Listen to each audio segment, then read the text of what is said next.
What up, what up, what up, what up, what up? All right, so I just wanted to talk about Fort Riley basic training. I went over, not Fort Riley, but Fort Dix, Fort Dix, New Jersey, basic training back in 88, uh, 87, 88, and how much fun it was, and the memories that I still have of it. Of course, I have pictures and all this other stuff. Uh, when I was 70 pounds lighter, yeah, shoot, I was 80 pounds lighter. But, every now and then somebody will hit me up and talk about, the Army because they were at Fort Dix when I was. Some of the people who hit me up say, hey, look, I was there when you was there. You know what I mean? But Fort Dix is so big that, you chances are you're not gonna you're not gonna even remember because it's so many people. Fort Dix doesn't only do basic training. You also do your AIT there, which I did. My AIT was food service, and back then it was 94B. I don't know what it is now. I think that it's changed. And I was talking to my neighbor. I was telling him how we were talking about coffee and how important coffee is to to your superiors, to your sergeants, especially to your sergeants, but even all the way up to the 2, 3 star generals. We had a general come and inspect our kitchen. And he was like, "Yeah, I used to be a cook." We didn't believe him, but it didn't matter. He's a general. He could have said, "Yeah, he was a Green Bay Packer," and it would have been valid. You know what I mean? But coffee is a big deal in the army, and if especially when you're going on a bivouac. Now, for those of you who don't know what a bivouac is when you go out into the field and you play war. That's basically what it is. The thing about it is, if your company, or your battalion, because I was shipped to Germany. So when I was in Darmstadt, Germany, we had, the battalion, we shipped out, and of course, being a 94B, I was part of the kitchen patrol. So what you have to do when you're doing a 3-day bivouac or when you're playing army, what I had to do as food service, I was a spec 3 then, and then I made it to spec 4. So what you have to do is the same things that you have, while you're in your regular area, on your base concern is what it's called in Germany. You have to take those amenities and put them out in the field. So first thing you have to do is you have to decide who's going out into the field and who's staying. So there still has to be a skeleton crew that stays behind to feed the soldiers. So that things start getting rough right away because there's not enough workers. But nonetheless, you still have to have your basic foods. The only thing that we do not do in a bivouac is cook lunch.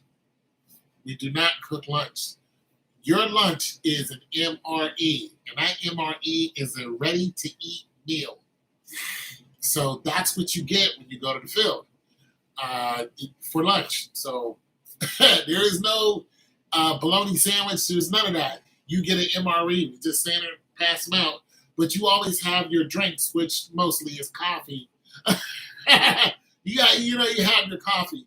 But so what we had to do was pack a deuce and a half.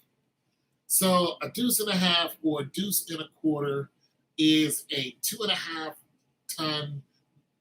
No, it's not 2.5. How heavy is a deuce and a half? It's not 2.5 tons. It weighs more than that. Anyways, it's a big ass truck. So what we have to do is we have to take all of our kitchen equipment and put it into these deuce and a half. So you have to pack it tight because if you don't pack it the right way, you're gonna have to repack it, and it is a real pain in the ass. But you learn quick because you're using energy, so you learn how to pack it and get things in there the right way, and to get them out expediently. Because for one, you're gonna have a deuce and a half, you're gonna have a Humvee, and you're gonna have probably another vehicle that's just gonna be for the kitchen. You might have to have two deuce and a halves because you're gonna be dragging. You're gonna have to set up three tents. Your major tent is going to be a GP large. Your GP large is going to be able to seat and cover everyone that's eating there. So if you got 200 soldiers, you're going to have a GP large that's going to be set up for all those soldiers, and you have to camouflage it. The whole area is under camouflage, and that's a whole headache because the camouflage is wrapped up in a ball, but undoing it's so tedious. It takes so long, and we have to do this early in the morning. All of this has to be done before 9 o'clock. 9 o'clock comes, everybody has eaten breakfast and they're chilling. We're already set up, everything is done. So it's a lot of work early in the morning, no light as far as the sun. You're doing everything at night. So you got to set up a GP large and a GP medium. Your GP medium is going to be attached to your kitchen, and your kitchen is an MKT, which is a mobile kitchen tent. So when you set it up, the MKT folds out. It's attached to a truck for one. Once you unattach it, it actually folds out. You attach stairs to it. You walk up in it. You have to camouflage the whole thing, and you can go in there and you can cook in it. So it's pretty primitive, but it's so effective. So effective. So once you get all of that set up, then you start cooking, and you have to get breakfast out to the soldiers because they're hungry, they're setting up, they're hungry. There's a specific time that they come through and you have to be ready. They have to get their eggs ready, you have to get their coffee ready, Kool-Aid, if that's what they're gonna drink. They come through, there's probably no place to sit. They gotta come get their food, find somewhere to eat it, scarf it down, and then go to work. And while somebody's cooking, somebody's still setting up. So all these things go on. And this didn't happen at Fort Riley. This actually, you learned how to do this at Fort Riley, but this happened when I was in Darmstadt, Germany. So I just wanted to talk some more about the Army and how efficient they are. And another thing is that efficiency sticks with you for the rest of your life.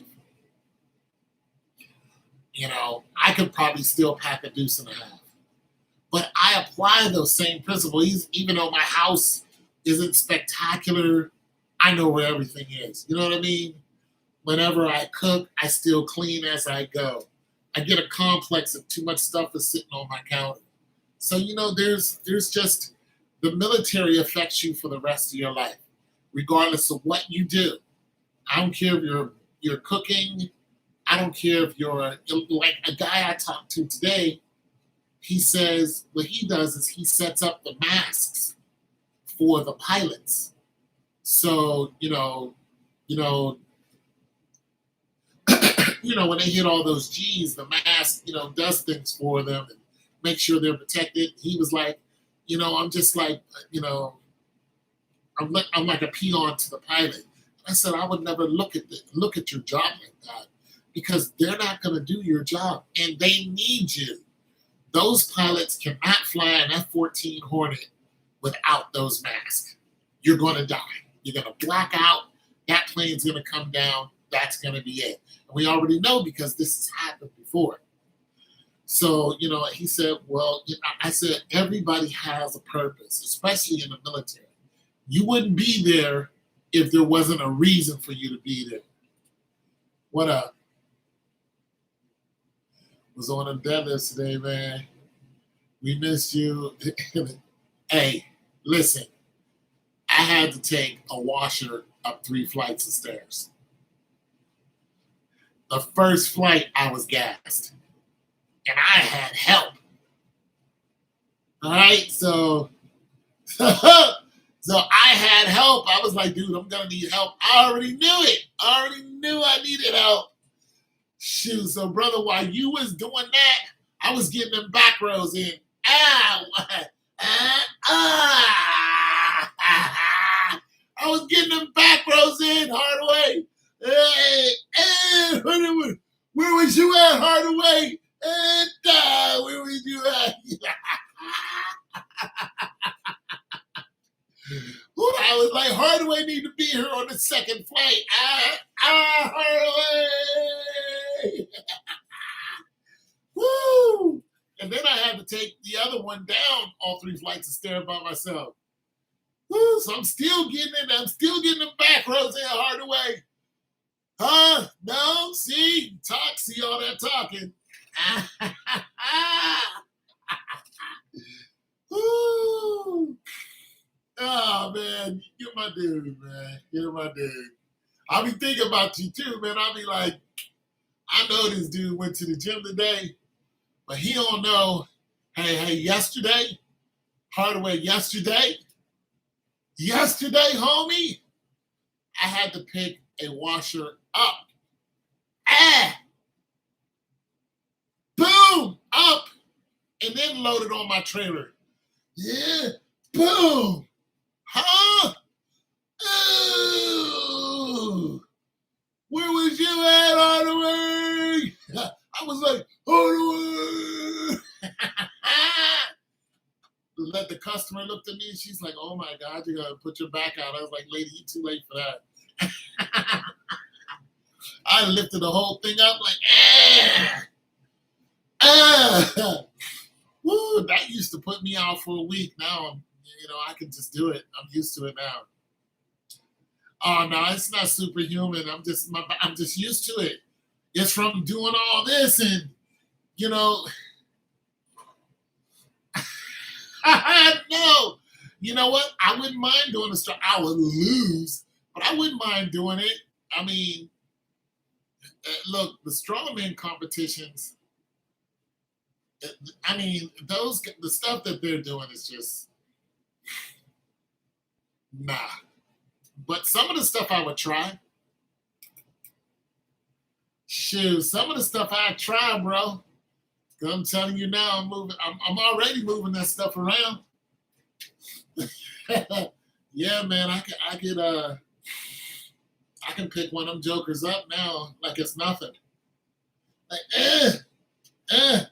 I can pick one up and walk with it. I had to. Yeah, I'm doing all right, ain't I? I be tired though, bro. I be winded. I had to move a hot water heater. Shoot, I just picked the whole damn thing up.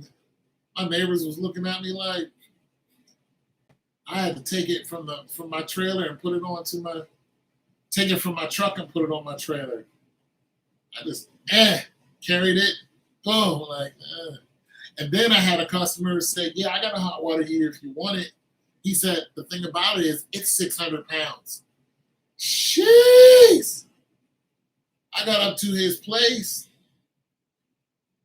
I needed some help with that. It was 600 pounds.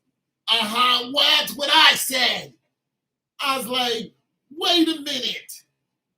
And it was rusted out. It's the biggest hot water heater I've ever seen. And it was completely rusted out. And him and his son bring it from the basement.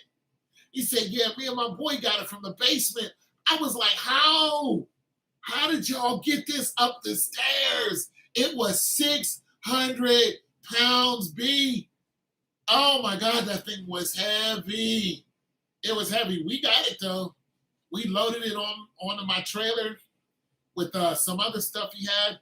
I took it to the junkyard. I had to pull it off by myself. Anytime you go to junkyard, you're pulling it off by yourself.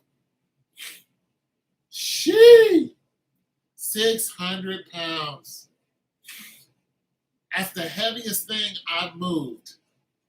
I mean, these big refrigerators are heavy, but they're not 600 pounds. That damn thing was 600 rusty pounds. Yes, sir.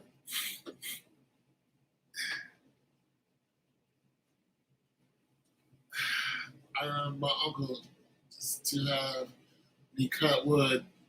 Yeah, I tell you what. I tell you what.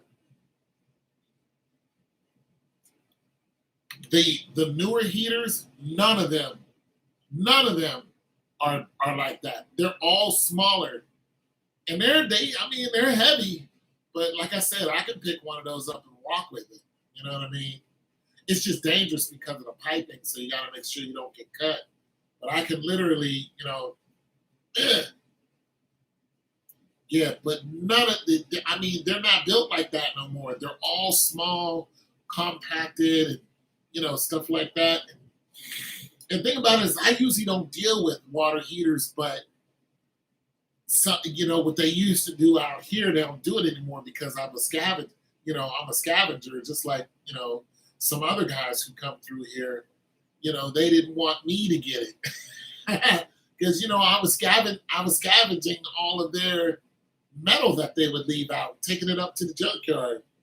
You know what I mean? So they had to be careful of what they put out because if I saw a stove out, I would get the stove and say, well, you guys are throwing it away because you set it outside. If I didn't get it, somebody else did. And one time they set a stove outside that they wasn't selling. They just set it outside and I didn't know, so I took it. They said, what happened to that stove that was sitting out there? I was like, I took it. They was like, yeah, you shouldn't have done that. I was like, well, you guys set it outside. What did you think was going to happen to it? It was like, yeah, we wanted to put that back in the unit. It was like, where's it at? I was like, I sold it. Yeah, I sold it like the next day.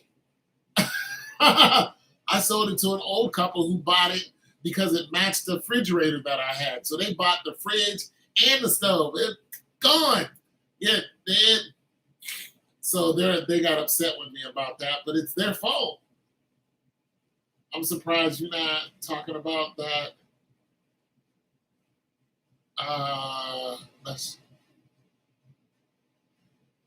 Yeah. I mean, I can talk about that, but it won't be on this video.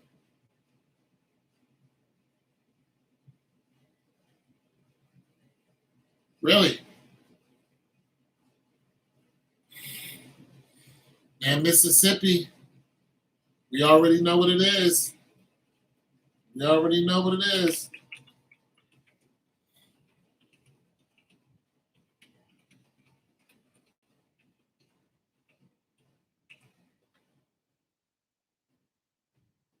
Rasheed Carter. Black man was dismembered. His mother says he told her white men were chasing him.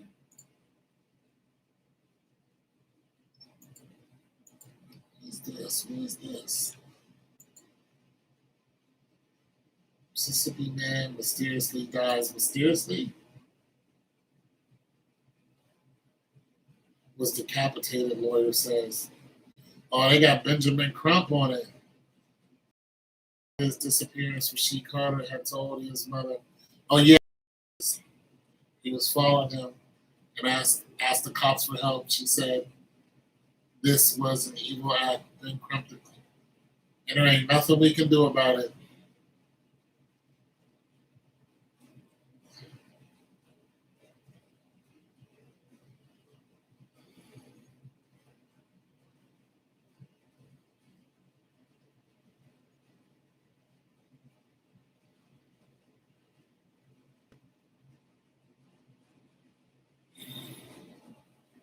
We don't know who did it.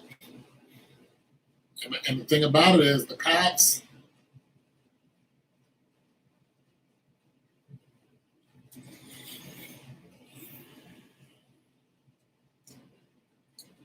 I mean, I can talk about that stuff. I think you're gone. I don't know if you're still here, but If you want me to come back and talk about that stuff, I will.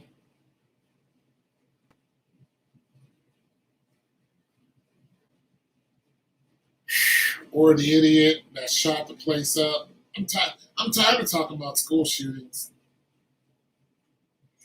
I really am. Anyways, let me know.